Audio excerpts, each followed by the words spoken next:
골로새서 3장 20절입니다. 시작. 자녀들아 모든 일에 부모에게 순종하라. 이는 주 안에서 기쁘게 하는 것이니라. 아멘. 자, 오늘 말씀의 제목을 한번 같이 볼까요? 시작. 부모에게 순종하라. 오늘 어버이 주일이잖아요.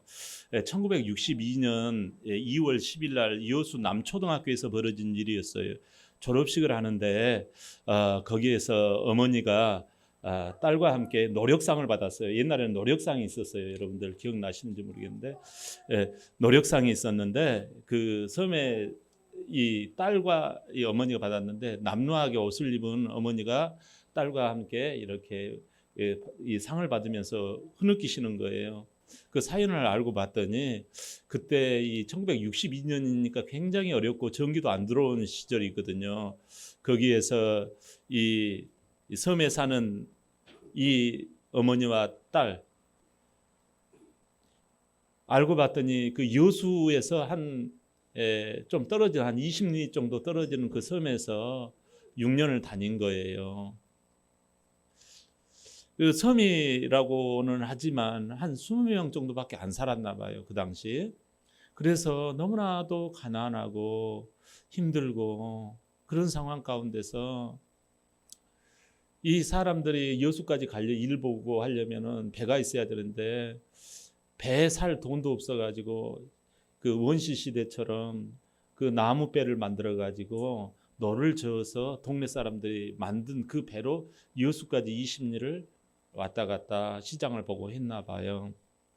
그런데 하루는 그 섬에서 이 어머니가 딸이 이제 8살이 되자 남편에게 이야기를 합니다. 우리 딸은 꼭 육지에서 공부를 시켜보고 싶다. 이런 간절함이 있었나 봐요. 그러니까 아버지 남편이 하는 이야기가 아이고 무슨 남자 아들도 아닌데 무슨 딸을 그렇게 공부를 시키냐고 그냥 아들이나 잘 키웁시다 이런 식으로 이야기를 하고 딸 뭐 한쪽으로 제껴 놓으니까 그 아내 마음이 영 서운했나 봐요. 그래서 자기가 모르게 남편 모르게 여수 남초등학교에 그냥 입학을 시켜버린 거예요. 그러니까 남편도 아내가 그렇게 교육열이 뜨거우니까 원망은 되지만 어떻게 합니까? 이미 입학을 시켰다고 하니 이제 거기서부터 고생이 시작되는 거예요. 그 어머니와 딸은 그 여수 남초등학교까지 20리를 아침마다 일어나 가지고 노를 저어 가지고 그 여수까지 초등학교까지 갑니다. 또 올 때 하교도 시켜야 되잖아요. 그러니까 그 약한 팔이지만 힘껏 노를 져서 또 남초등학교에서 또 집에까지 20리를 또 옵니다. 이렇게 비가 오나 눈이 오나 봄, 여름, 가을, 겨울 이렇게 6년간을 한 거예요. 하루도 빠짐없이. 그 어머니와 딸은 오고 가면서 힘들 때 어머니가 힘들 때는 딸이 점점 딸이 이제 커가 나니까 또 딸이 힘들 때는 어머니가 노를 저어서 그러니까 노를 저어서 6년을 오간 백길이 6년 동안 무려 33,000리나 됐다고 그래요. 그걸 생각하니까 어머니와 딸이 서로 부둥켜 안고 웁니다. 그 졸업식장에 옆에 있던 학부모들 또 학생들도 따라와서 흐느끼기 시작합니다. 선생님도 울고. 그래서 뭐 슬퍼서라기보다도 우리 한국 사람들은 감격이 되면 울잖아요. 그래서 졸업식장은 울음바다가 되었어요. 오늘 어버이 줄로 지킵니다. 오늘 성경 본문에 자녀들아 모든 일에 부모에게 순종하라. 그죠? 이것이 주 안에 기쁘게 하는 것이니라.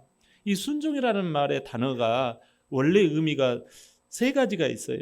복종하고 따르다 이런 의미가 있고요. 듣고 대답하다 또는 열다 이런 세 가지 의미가 있어요. 부모님께 순종하는 방법, 효도의 방법이 세 가지임을 우리가 알 수가 있어요.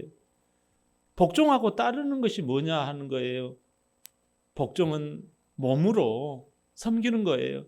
육신을 따라 잘해드리는 것이에요. 일 도와드리고 같이 가주고 식사도 같이 하면서 시간을 보내드리고 또 자기 여건 한도 내에서 용돈도 드리고 이게 부모에게 순종하고 효도하는 거예요. 자기는 말이지 막 백화점도 다니고 막 무슨 화장품도 옷도 막 쫙쫙 빼입고 막 좋은 걸로 막 얼굴을 막 빛깔이 막 하는데 부모님은 진짜 십수년째 덮는 그 이불, 색바랜 그 이불을 그냥 냄새 나는 그 이불 입고 있고 그냥 옷은 초라하고 부모님 화장대는 뭐 진짜 화장품 하나, 스킨 로션 하나 제대로 없고 이런 자녀들, 여러분 저를 비롯한 우리가 돌아봐야 합니다. 이건 하나님께 부모에게 순종하지 않는 거예요. 이건 불효자예요. 이런 일이 있어서는 안 될 줄 믿습니다. 두 번째로는요, 듣다 대답하다라는 거예요. 이건 마음으로 섬겨드리는 거예요. 물질로도 용돈도 드리고 또 좋은 것도 이렇게 뭐 고기도 사드리고 좋죠. 그런데 말입니다. 마음을 상하게 해드리면 그건 끝이에요. 네? 이건 불효하는 거예요. 여러분 사준 어신들 그거 기쁘겠습니까? 우리가 효도 부모님께 순종하는 것은 사실 결국은 말이에요. 말. 듣는 것이 말이에요. 말하는 것이 말이에요. 말해서 부모님 마음을 아프게 해드릴 수가 있단 말이에요. 응? 효도는 뭘로 하느냐? 말이에요. 말. 응? 여러분 부모도 말을 잘해야 해요. 자녀에게 사랑의 말, 부드러운 말, 축복의 말 해야 되지만 오늘은 어버이날이니까 이 자녀들 여러분 부모 마음을 상하게 해서는 안 돼요. 이게 진짜 중요해요. 우리 기독교인들은 말입니다. 거짓말을 하면 안 되는 것을 우리가 굉장히 중요하게 여기고 있잖아요. 저부터가 이게 좀 진지해요, 표정이. 여러분, 우리가 이 융통성이 좀 부족할 때가 많아요. 말에 융통성이 없어. 그래서 말을 꼭 고지식하게 이야기를 합니다. 잘했냐? 그러면 잘했다라는 것을 잘했어요. 그러면 될 건데 아니요. 조금 아쉽기도 하고 조금 약간 뭐 좀 그런 것 같아요. 그러면은 부모님은 마음이 어두워지거든요. 예배 잘 드렸냐? 전반전에는 잘 드렸는데 후반전에는 못 드리 졸았어요. 또 그래 버리면 안 되잖아요. 예를 들어. 그러니까 우리가요. 이 말에 조금 이 부모님을 기쁘게 해드릴 수 있는 부모님이 무슨 말씀을 하면은요 좀 웃으면서 이야기를 해야 해요. 저부터 그 내용 가지고 어떤 걸 해결해 드릴까 막 그렇게 하지 마시고 웃으면서 공감해 드리고 수용해 드리고 관용해 드리고 이런 게 좀 필요하거든요. 그렇군요. 힘써 보겠습니다. 잘 될 거예요. 어머니 염려하지 마세요. 좋은 일이 있을 거예요. 저도 그렇게 여겨요. 이렇게 해드려야 되는데 여러분들은 잘 하실 거예요. 근데 여기 오늘 말씀을 통해서 듣다 대답하다가 이게 순종하다는 의미예요. 그러니까 말을 잘 듣는 것, 말로 부모님에게 효도를 끼치는 것, 말로 여러분 이게 중요하거든요. 우리가 사실상 이 부분에 많이 힘들다 보니까 고지식하게 말을 하거든요. 여러분 우리 효도합시다. 세 번째는 열다라는 의미가 있어요. 이건 영적으로 섬기는 효도예요. 영적으로. 예수님께서 그랬잖아요. 볼지어다 내가 문 밖에 서서 두드리노니 누구든지 내 음성을 듣고 문을 열면 내가 그와 더불어 먹고 그는 나와 더불어 먹으리라 그러시잖아요. 이 요한계시록 3장 내용이거든요. 예수님께 부모님이 마음을 싹 열도록 해드리는 거예요. 예수 믿게 해드리는 거예요. 이게 최고의 순종이자 효도인 거예요. 왜냐하면 우리 생각해 보세요. 우리 인생이 100년을 못 살거든요. 그러면 우리가 영원한 생명, 영원한 하나님의 나라가 있잖아요. 우리 생각해 보세요. 우리 이런 멀쩡한 인간이 누군가 만든 존재가 있을 거 아니에요. 이것도 만든 존재가 있잖아요. 이것도 누군가가 만든 존재가 있어요, 없어요? 근데 나를 만든 존재가 없다고요? 사람을 만든 존재가 없다고요? 그러니까 우리는요, 우리 사람을 만든 존재가 하나님이에요. 하나님 아버지예요. 이 영적인 효도까지 올라가야 해요. 부모라는 그 존재는요, 하나님의 자리예요. 아버지라는 말을요, 두 군데 써요. 여러분, 신앙으로 아까 아버지라고 그랬잖아요. 하나님 아버지라고 쓰고요. 육신의 부모를 아버지라고 불러요. 똑같은 하나님의 자리에다가 아버지라는 이름을 똑같이 써요. 부모님은 곧 생명을 주신 자라는 뜻이에요. 우리에게. 그래서 부모님은 내가 많이 배웠다, 적게 배웠다, 마땅하다, 못마땅하다 차원을 넘어가요, 여러분. 굉장히 이 부모라는 존재는 신비한 부분입니다. 너무 가까이서 부모님을 이렇게 막 흠을 찾으려고 해서는 안 돼요. 여러분, 이 영적인 효도 문을 열어드려야 되거든요. 천국 문을 열어드려야 되거든요. 그러려면 여러분, 육적인 효도 아까 따르다, 그리고 또 마음의 효도 듣다, 이걸 잘 받쳐야 해요. 그럴 때 영적인 효도까지 이르게 되어요. 부모라는 존재는 하나님의 자리를 상징하기 때문에 그래요.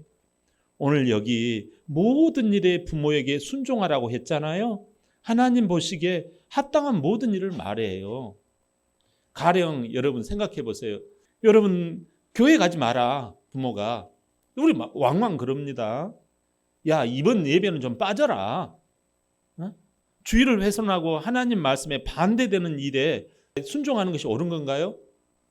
의외로 많은 그 청소년 학생들이 이걸 모르고 갈등에 빠지곤 해요. 지혜롭게 피해 나가야 해요. 친절하게 잘 말씀을 드려서 하나님 기뻐하는 일을 해야 해요. 에베소서 6장 1절 한번 볼까요? 시작. 자녀들아, 주 안에서 너희 부모에게 순종하라. 이것이 옳으니라. 여기 주 안에서라는 말이 무슨 말이에요? 하나님 말씀 안에서 그런 뜻이에요. 또 믿음 안에서 그런 뜻이에요. 생각 한번 해봅시다. 우리 부모님의 부모는 누구실까요? 할아버지? 또 그 위에 부모님은 누구예요? 증조 할아버지? 그 위에 할아버지는 고조, 현조 할아버지? 이렇게 쭉 올라가다 보면 맨 위에 인간이 아담과 하와예요. 아담과 하와의 아버지는 누구죠? 그렇죠. 그래서 하나님 아버지라고 하는 거예요. 여러분, 하나님을 내가 믿고 안 믿고는요, 여러분의 문제지만 하나님의 아버지가 되심을 여러분 인정할 수밖에 없어요. 아멘. 아시겠죠? 여러분, 얼굴도 모르는 세상 사람들은 할아버지라고 제사를 지냅니다. 우리는 살아계시는 아버지 하나님께 오늘 또 이렇게 예배를 드리잖아요. 그런데 예배를 빠져라, 주의를 어쩌고 해라. 이건 여러분 갈등할 내용이 아니에요. 육신의 부모가 만일 하나님을 반대하고 진짜 반대했다면 진짜 최고의 부모에게 반대하고 불순종하는 거예요. 하나님 아버지의 말씀에 약한 팔이지만 힘껏 노를 저어가지고 최선을 다하는 것이, 말씀대로 살아보는 것이 그게 순종이에요. 어머니와 딸이 연약하지만 도저히 건널 수 없는 바다를 힘껏 노를 저어가지고 갔더니 그 영광 가운데 들어가잖아요. 나도 잘 되고 부모도 잘 되는 길이에요. 할렐루야. 이렇게 부모님께 순종하면 어떻게 될까요? 신명기 5장 16절 시작. 너는 내 하나님 여호와께 명령한 대로 내 부모를 공경하라. 그리하면 내 하나님 여호와가 내게 준 땅에서 내 생명이 길고 복을 누리리라. 아멘.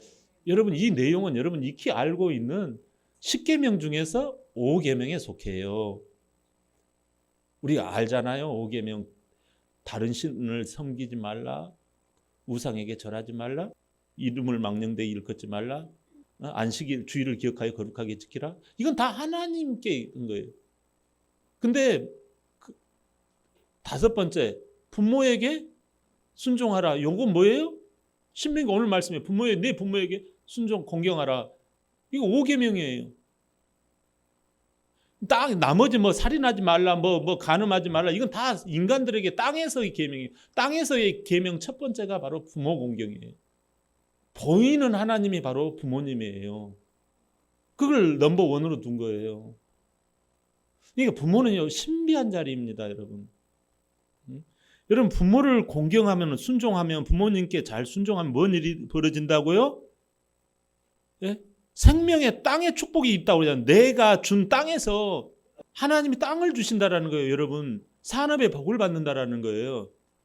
그리고 생명이 길고 여러분 건강하게 장수한다라는 거예요. 그리고 복을 누린다라는 거예요, 여러분. 에베소서 6장 2절 3절을 볼까요? 시작. 내 아버지와 어머니를 공경하라. 이것은 약속이 있는 첫 계명이니 이로써 내가 잘되고 땅에서 장수하리라. 아멘. 여러분, 여기서도 말씀하잖아요. 네가 일이 잘 풀린다라는 거예요. 일이 잘 풀리는 것은 어디에서 비롯된다? 아버지 어머니를 잘 공경하면 일이 잘 풀린다라는 거예요. 땅에서 여러분 장수한다는 거예요. 여러분 진짜 희한합니다. 부모님을 잘 모신 사람들은요, 그 자식들이 오래오래 살아요. 여러분, 중국 사람들은 올빼미를 굉장히 싫어한다고 해요. 이 올빼미는 어릴 때는 어머니의 도움을 잘 받고, 예? 부모의 도움을 잘 받다가 성장하면 어머니가 늙고 부담스러우니까 어머니를 잡아먹어 버려요. 그래서 중국 사람들은 이 올빼미만 보면 잡아 죽인다고 그래요. 반면에 황새나 까마귀는, 예? 늙어서 어머니가 활동을 못하고 먹지를 못하면 그 젊은 황새가, 그 까마귀가 어머니 입에다가 먹이를 갖다가 먹여준다라는 거예요. 여러분, 사람은 누구나 어린이 때가 있고 나중에 늙어지고 무기력할 때가 있습니다. 여러분, 그거 우리 어머니가 귀찮아 죽겠어. 그건 여러분 축복을 앞에다 놓고 축복을 빨리 죽여버리는 것 같아요. 아니에요, 여러분. 그게 신비합니다. 그게 우리가 십자가 후에 기쁨이 있잖아요. 십자가를 통해서, 십자가는 뭐예요? 우리가 완전히 그냥 아웃되는 거잖아요. 막 미치겠네, 죽겠네, 막 이거잖아요. 이게 여러분 우리가 고난이 이게 힘든 것 같지만 이 고난에 막 미쳐 죽겠네, 힘들어 죽겠네, 나 아웃이야, 막 이게 여러분, 이게 하나님의 입장에서는 그게 최고의 영양가라는 거예요. 그때 하나님을 만나고 그때 기도하고 그때 말씀 듣고 그때 예배 잘 드리거든요. 그럴 때 하나님께서 놀랍게 부활로 일으키시잖아요. 여러분, 부모님이 때로는 힘들고 어려울 수 있어요. 그럴 때 여러분, 그게 십자가예요. 그 십자가를 잘 지면 하나님께서 부활의 축복을 주십니다. 네가 범사가 잘 되고 네가 오래 살고 네가 복덩이가 된다라고 말씀하잖아요. 이게 바로 부활과 같아요. 할렐루야. 우리가요, 청년 시절도 오지만 반드시 그런 때가 와요. 늙어질 때가 와요. 약한 팔이지만 힘껏 노를 저어서 부모를 공경하면 자녀들이 배우고 나한테 또 그렇게 자랍니다. 할렐루야. 부모님께 순종하는 것은 부모님의 허물이 없어서 그럴까요? 아니에요. 노아 보세요. 아버지인 노아가 믿음 충만한 아버지 모습이면 얼마나 좋겠어요. 근데 술 드시고 취해가지고 하체를 드러내고 바지를 홀라당 다 벗고 잡니다. 두 아들 셈과 야벳은 부모님 입장에서 그걸 착 가리잖아요. 가려드리잖아요. 근데 둘째 놈 누구예요? 이 함은 어떻게 합니까? 우리 아버지 봐라. 저 노인네 아주 그냥 술 먹고 저 추태를 어디 있어 저기 저래가지고 내가 저러니까 아버지 말 안 듣는 거야. 막 이렇게 부모를 비난하고 비방합니다. 결국 어떻게 되어졌어요? 복이 떠나서 형제들의 종이 되어져서 피곤한 생활을 했잖아요. 사탄은 무슨 일을 해요? 이간질하는 자, 하나님의 말씀과 우리 마음을 단절시키는 자가 사탄이 하는 일이에요. 부모님께 순종하는 것은 인내가 필요합니다. 내 마음 비우지 않고는 못해요. 여러분 부모님께 잘해드립시다. 근데 우리가 잘해드리려고 하는 거 다 알아요. 근데 잘해드리려다가 여러분 다투신 적 없어요? 한 번은요, 딸이 아빠 생일이라고 선물을 사가지고 왔는데요. 그 선물이 뭔가 하니? 지갑이에요. 선물을 받았지만 저는 은근히 탐탁치 않았어요. 왜 그러냐면 저는 돈이 중요하지 지갑 같은 것은 뭐 별로 안 중요하거든요. 근데 딸 봤을 때 아버지의 이 지갑이 너무나 후줄근하고 너무 오래되고 낡아 보여서 조금 짠해 보였나 봐요. 딸 입장에서는. 그래서 생일을 맞이해서 아버지에게 명품 그걸 딱 선물로 딱 주는 거예요. 아빠 그러면서. 저는 그때 한마디 했습니다. 야, 나는 돈이 중요하지 이까지 지갑은 아무 소용도 없어. 반품시켜. 해가지고 반품 소동이 일어났습니다. 여러분, 효도는요, 자칫 자녀에게 상처의 기회가 될 수 있어요. 우리가 그렇습니다. 이처럼 힘든 게 뭐냐면 부모님께 순종, 효도를 하는 거예요. 이게 쉽지 않을 수 있어요. 그러나 여러분, 효도할 수 있는 능력이 있어요. 이 상처를 무릅쓸 수 있는 능력이 있어요. 어디에서 있을까요? 빌립보서 2장 5절이에요. 빌립보서 2장 5절 시작. 너희 안에 이 마음을 품으라. 곧 그리스도 예수의 마음이니. 아멘. 여러분, 이 품는다라는 말을 원래 의미를 살펴보니까요, 마음의 말뚝에 메어놓은 거, 딱 묶어놓은 거, 이것을 품는다라고 이야기를 해요. 생각과 마음을 딱 묶어가지고 계속 전념을 하는 거예요. 그게 품는다라는 거예요. 예수님은 어떤 생각과 마음을 말뚝에 메었을까요? 한번 생각해 봅시다. 예수님은 하나님이시죠? 인간을 만드신 주인이시죠? 창조주시죠? 근데 종의 생각, 종의 마음을 말뚝에 걸어 놓으신 거예요. 마음에. 왜 예수님은 하나님이신데 창조주신데 종의 마음을 말뚝에 걸고 계셨을까요? 하나님 아버지의 종은 누구예요? 사람이잖아요. 아버지의 종은 자식이잖아요. 일 심부름을 하는 것은 자식이잖아요. 근데 말입니다. 종된 이 인간 사람이 얼마나 불순종 불효하는지 몰라요. 하나님께. 아담부터 몰라요 하고 나무 뒤에 숨어버리잖아요. 하나님 아버지하고 같이 지내다가 마귀에게 이용당해가지고 숨어버리잖아요. 말씀 안 들어버리잖아요. 불순종했잖아요. 이걸 하나님이 보시고 안타까워서 아버지 하나님의 자리, 하나님 아버지의 권위, 아버지의 입장을 비워버리신 거예요. 누가? 하나님께서.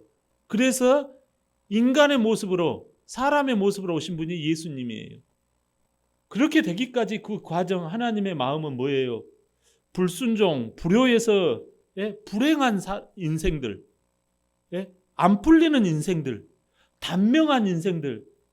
처음에는 1000년을 살다가 몇백 년 살다가 이제는 80년, 70년 살면 많이 산 거예요. 그래서 인생이 보는 게 죄고 듣는 게 죄고 말하는 게 다 죄예요. 그 사망길을 가고 있는 이 사람 인생을 대신해서 사랑으로 오신 분이 바로 예수님이에요. 순종의 사람으로, 효자의 사람으로 오신 거예요. 예수님이. 그래서 하나님 아버지께 모든 일에 순종하라고 그 말씀하신 대로 다 순종하셔요. 예수님이 십자가에서 죄가 없으심에도 불구하고 아버지의 말씀에 십자가에서 죽으신 거예요. 우리는 부모님에게 순종할 수 없는 그 위치를 예수님이 오셔서 이루어 줘버리신 거예요. 따지고 뭐하고 그래야지 우리는 이해가 돼야지 부모에게 순종하죠. 그런데 예수님은 찍소리 안 하시고 어린 양과 같이 찍소리 한마디 안 하시고 십자가에서 애매하게 죽음을 당하신 예수님. 여러분, 예수님이 효도를 다 이루어 주신 거예요. 순종을 다 이루어 주시는 거예요. 저와 여러분을 대신해 주신 거예요. 할렐루야. 여러분, 이 예수님을 믿으시기를 바랍니다. 여러분, 우리가 예수님을 믿고 내가 뭘 잘해보려고 그래요. 그러지 마세요. 내가 으쌰으쌰 그냥 내가 앞장서서 그냥 효도를 하려고 그래요. 그거 안 됩니다. 예수님이 그것 때문에 오신 거예요. 우리 힘으로 효도 못해요. 어떤 누가 효도를 잘한다고 합니까? 그 사람 들어가 보면요, 얼마나 부모하고 싸운지 몰라요. 예수님이 우리 마음속에 오시면요, 예수님의 그 말뚝에 품으신 그 은혜가 신기하게도 내게 밀려와요. 야, 예수님 봐라. 그 믿음의 말뚝을 딱 쳐다보기만 하면요, 눈 녹듯이 불순종, 불효가 떠나가고 순종의 마음이 밀려옵니다. 많은 사람들이 마귀는 늘 너는 불효자야, 너는 불순종, 너는 순종하지 못할 거야, 이렇게 이야기합니다. 아, 나는 순종할 수 없어, 나는 순종 못해, 이렇게 우리를 유혹을 해요. 예, 우리가 순종을 잘 못해요. 맞아요. 그러나 예수님이 순종을 앞으로 부르도자처럼 밀어 제껴 놓았다니까요. 예수님이 순종의 길을 열어놓으시고 예수님이 효도의 길을 아버지께 열어놓으셨다고요. 할렐루야. 예수님이 밀어놓은 불도저 길을 내가 그냥 따라가고 할렐루야 아멘하고 믿으면요, 우리는요 효자가 되어집니다. 우리는 순종자가 되어집니다. 믿음으로 하는 거예요, 효도를. 할렐루야. 많은 사람들이 예수님 믿는 거 따로, 효도 따로 하려고 하니까 복잡한 거예요. 내 안에는 예수님이 이루어 주시는 그 순종 때문에, 예수님이 십자가에서 이루신 아버지를 향한 효도 때문에 효도는 내 것이 된 줄 믿습니다. 순종은 내 것이 된 줄 믿습니다. 효도하다가 넘어지는 것 때문에 상처받지 마세요. 왜냐하면 상처가 본질이 아니에요. 기분이 본질이 아니에요. 감정이 본질이 아니고 말씀을 붙잡고 약한 팔이지만 힘껏 그 믿음 가지고 적기만 하면 잘 되는 것입니다. 건강하게 오래 살게 되어지는 것입니다. 일이 희한하게 잘 풀려지는 것입니다. 예? 우리는 기도할 뿐이에요. 나는 효도할 뿐이고, 예, 그 효도를 엄마 아빠가 어떻게 받아들이는지는 하나님의 몫이에요. 할렐루야. 예? 우리는 그 길을 걸어가는 거예요. 너무 상처받을 각오를 하지 마세요. 복된 자녀가 되어지는 거예요. 그래서 예수님 믿으면 그 쫙 평탄 작업해 놓은 그 효도의 길을 우리가 육신적으로 또 마음적으로 말로 또 영적으로 효도를 해드리는 거예요. 여러분, 너무 부모 쳐다보면서 효도하려고 하지 마세요. 하나님 바라보고, 최고의 아버지이신 하나님 바라보고 효도하면요 다 잘 됩니다. 형통합니다. 그래요. 여러분, 우리는 부모님만 쳐다보고 효도하려고 하니까 걸리는 거예요. 그건 세상 사람들의 효도예요. 약한 팔이지만 여러분, 믿음 가지고 힘껏 노를 젓기만 하면 만사 형통 이루어집니다. 잘 됩니다. 건강하고 오래 삽니다. 할렐루야. 예, 성경이 그러잖아요. 잘 되고 건강하고 복이 될 거다 이랬잖아요. 할렐루야. 광양 출신인 김승규 장로님이 계세요. 국정원장도 하고 법무부 장관을 지내신 분이에요. 신앙 엘리트죠. 엘리트 신앙인이죠. 매년 가족들이 모여가지고 예배를 드린다고 그래요. 이 예배 순서 중에 부모님 신앙 간증, 돌아가신 부모님에 대한 신앙 간증, 자식들 중에서 성경 읽기상도 주고 또 전도상도 프로그램에다 넣어주고 기도상도 넣어줘서 온 가족이 다 이렇게 즐겁게 예배를 드린다고 그래요. 저도 이걸 보고 깨달았어요. 우리 가정 안에 예배 문화를, 이걸 넣어야 되겠구나. 그냥 예배만 드리고 뭐 그냥 세상식으로 이렇게 하는데 그게 아니라 이걸 할 수 있도록 해야 되겠다. 그런 생각을 해보곤 해요. 이 김승규 장로님이 이렇게 좋은 신앙의 가문을 가지게 된 것은요, 5대 신앙인이라고 그러더라고요. 아버지가 아주 훌륭하신 장로님이신데 아버지께서 새벽 기도를 한 번도 빠지지 않고 다니셨다고 그래요. 하루는 이 새벽 기도를 가시다가 강을 건너다가 미끄러져 가지고 물에 빠져서 옷이 다 젖어 오셨다라는 거예요. 얼마나 낭패입니까? 추운 겨울 너무나 추워가지고. 근데 아버지는 이 따뜻한 방에 몸을 녹이시지도 않고 옷만 갈아입고 또 이 교회에 새벽 기도를 가시는 것을 보고 자기는 속으로 놀랐다라는 거예요. 자기는 집에 누워 있는데도 추운데 그 물에 빠져가지고 아버지가 새벽 기도에 다시 옷 갈아입고 쏜살같이 가시더라는 거예요. 그래서 자녀들이 팔남매가 이걸 보고 자랐다라는 것입니다. 그래서 지금도 위에 있는 신앙으로 부모의 새벽 기도가 본이 되었다라는 거예요. 자녀들이 어려운 일을 당하면 그 부모의 신앙을 보면서 약한 팔이지만 힘껏 믿음 가지고 힘껏 노를 젓는 거예요.